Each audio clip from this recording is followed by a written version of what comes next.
Hello दोस्तों, मैं आप सभी को मेरे चैनल एनिमे स्टोरी एक्सप्लेन पर वेलकम करता हूं। मैंने एपिसोड 90 में एक लंबा चौड़ा भाषण दिया था। मतलब मैंने वो सही रीजन दिया कि मैं आखिर क्यों फिलर एपिसोड पर वीडियो नहीं बना सकता। और फिर आपके कमेंट्स देखकर मुझे खुशी हो रही थी कि आप सभी मेरे बात से सहमत हैं। फिर ये किस लिए? मैं चाहता हूँ जो लोग अभी तक कंफ्यूज हैं कि एपिसोड 90 के बाद एपिसोड 113 कैसे आ गया, तो प्लीज आप एपिसोड 90 के एंडिंग वाले पार्ट को देखिए, आप पूरी तरह से क्लियर हो जाएंगे। तो अब टाइम है इसके अगले एपिसोड को एक्सप्लेन करने का। लेकिन उससे पहले अगर हो सके तो डिस्क्रिप्शन पर मेरे ऑफिशियल और पर्सनल दोनों इंस्टाग्राम अकाउंट के लिंक है, तो अगर मन करे तो प्लीज फॉलो कर देना। चलो अब बिना कोई समय गवाए इस एपिसोड को शुरू करते हैं। Now start the intro.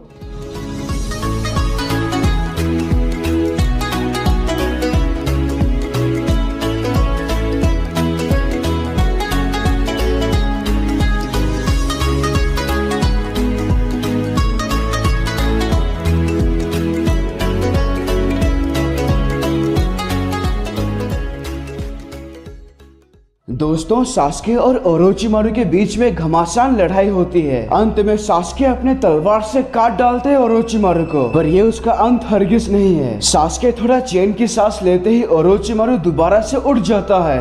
ऐसा लगता है वो समय आ गया। तुम मुझे नहीं मार सकते सास्के, अमर हूँ मैं। अब शांति से अपना शरीर मुझे दो।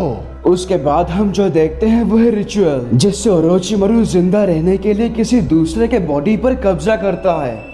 आखिर मैं कहाँ हूँ? ये मेरे शरीर के अंदर एक अलग जगह है। यहाँ मैं तुम्हारे शरीर पर कब्जा करूंगा सास्के। ये अभी शुरू होगा। तुम्हारी वो आंखें अब मेरी होगी। शारिंगन की ताकत मुझे मिलेगी। ओरोचिमारू ये बोलकर धीरे धीरे सास्के के बॉडी पर अपना कब्जा जमाता है। दूसरी ओर मतलब दूसरे कमरे में काबूटो। पता नहीं मेरी दवाई बनाने का कोई फायदा है भी या नहीं, क्योंकि अब तो वो इन दवाइयों से ठीक होने से रहे। उन्हें सास्के का शरीर ले लेना चाहिए जल्दी। हाँ, आज ही उसे उसका शरीर देना होगा, लेकिन यकीन करना मुश्किल है कि सास्के बड़ी आसानी से मान जाएगा। खैर, मतलब वो उतना भी ताकतवर नहीं कि ओरोचिमारू को हरा सके। चलो मुझे फिलहाल उनके पास जाना चाहिए। काबूटो ये सोचने के बाद ओरोचिमारू के कमरे की तरफ जाता है। वो देखता है कि उसके कमरे का दरवाजा टूटा हुआ है। जब वो तुरंत वहाँ छिपकर देखता है तो सास्के बस ऐसे ही खड़ा है। यहाँ सास्के क्यों है? और ये बड़ा सांप, कहीं इसका मतलब ये तो नहीं कि रिचुअल शुरू हो चुका है? कुछ समझ में नहीं आ रहा। काबूटो, क्या ये तुम हो? सास्के आराम से उसके सामने से चला जाता है, पर काबूटो, हाय रुको, फिलहाल अभी तुम कौन हो? तुम खुद ही देख लो। फिर सास्के अपना गेंजुत्सु काबूटो पर इस्तेमाल करके रिचुअल के दौरान क्या क्या हुआ था ये दिखाता है। आखिर ये कैसी जगह है? क्या ये रिचुअल है? हाँ, ये वही है। मैं अपनी आंखों से ओरोचिमारू का रिचुअल देख सकता हूँ। सास्के, शारिंगन की ताकत अब मेरी होगी। ओरोचिमारू उसके शरीर पर कब्जा करने ही जा रहा था, तब सास्के उसका दिया गया श्रापित निशान को उसी के खिलाफ इस्तेमाल करता है। ओरोचिमारू धीरे धीरे उसके बॉडी पर से कब्जा खो देता है। काबूटो इसके आगे कुछ और देखता, पर वो गेंजुत्सु से बाहर आ जाता है। नहीं, मुझे विश्वास नहीं हो रहा। ये लगभग वैसा ही था। इसका मतलब ओरोचिमारू अब मर चुका है। तुमने उसे मार दिया सास्के, मतलब अब मैं आजाद हूँ। मैंने उसे पूरी तरह सोख लिया और वो कुछ न कर सका। ये बोलकर सास्के चला जाता है यहाँ से। वैसे हाँ, ये सच है कि ओरोचिमारू मरा नहीं। एक तरह से वो सास्के के बॉडी के अंदर कैद हो चुका है। और सिर्फ इतना ही नहीं, ओरोचिमारू की सारी ताकत और उसकी सारी खासियत अब सास्के के पास है। यानी अब वो पहले से कहीं ज्यादा ताकतवर हो चुका है। तो इसी के साथ जब शाम होती है तो आसमान पूरा लाल पड़ जाता है। ऐसा लगता है जैसे आज कुछ बहुत अजीब हुआ होगा। होकागे ऑफिस के अंदर आसमान काफी लाल है, बिल्कुल उस दिन के जैसा जब ओरोचिमारू विलेज छोड़कर भाग निकला था। यहाँ विलेज से बाहर मास्टर जिराया। काफी अजीब है। डूबता हुआ सूरज इतना ज्यादा लाल दूसरी बार हो रहा है। दूसरी तरफ इताची और किसा में जाते वक्त इताची अचानक रुककर इस लाल आसमान को देखता है। क्या कर रहे हो ताची? तुम रुक क्यों गए? जल्दी करो। तुम भूल गए क्या? हमें जितनी जल्दी हो सके लैंड ऑफ अर्थ के हिडन स्टोन में पहुंचना है, वहाँ के जिनचुरी की रोशी को पकड़ने।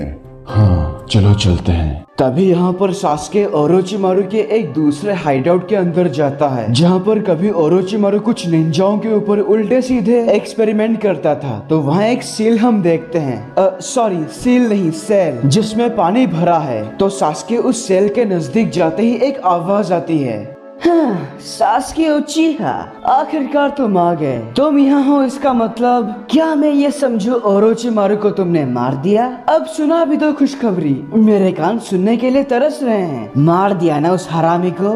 हाँ, पर वो सब छोड़ो, चलो यहाँ से बाहर निकलते हैं। ये बोलने के बाद सास्के अपने तलवार से उस सेल को काट डालता है, जिससे सारा पानी नीचे बह जाता है और जमीन पर पड़े पानी से बाहर निकलता है एक बंदा, जिसका नाम है सुइगेत्सु होजोकी, जो हिडन मिस्ट विलेज का एक आवारा गुंडा है, या था, जो भी समझना है समझ लो। तो ओरोचिमारू के काबूटो के एक्सपेरिमेंट के वजह से सुइगेत्सु खुद को पूरी तरह पानी में कन्वर्ट कर सकता है। तो वो नंगू पंगू होकर पानी से बाहर निकलता है। आखिर में आजाद हो गया, शुक्रिया सास्के। सुइगेत्सु, तुम पहले हो जो मेरे साथ आओगे। मैं पहला हूँ? मतलब कोई और भी है क्या? हाँ, 2 और हैं। मैं नॉर्दर्न हाइडआउट का जोगो और साउदर्न हाइडआउट की कारिन को अपने साथ ले रहा हूँ। अरे ये क्या कर दिया? नहीं, बात यह है कि मैं उन दोनों से बेहद नफरत करता हूँ, खासकर उस लड़की कारिन से। बकवास बंद करो और अपने कपड़े पहनकर मेरे साथ आओ। अचानक से सुइगेत्सु पानी की तरह बहकर सास्के के नजदीक आ जाता है। तुम मुझे इस तरह हुक्म नहीं दे सकते, मैं तुम्हारा गुलाम नहीं हूँ। माफ करना, पर तुमने ओरोचिमारू को मार दिया, पर इसका मतलब ये नहीं कि तुम मुझसे बेहतर हो। तुम ओरोचिमारू के पसंदीदा थे, इसीलिए उस हरामी ने कभी तुम्हें कैद करके नहीं रखा, बल्कि तुम तो उसके साथ रहे। तुम्हारे पास उसे मारने का हमसे ज्यादा मौके थे। और हाँ, एक और बात, मैंने अभी तक हाँ नहीं कहा तुम्हारे साथ जाने की।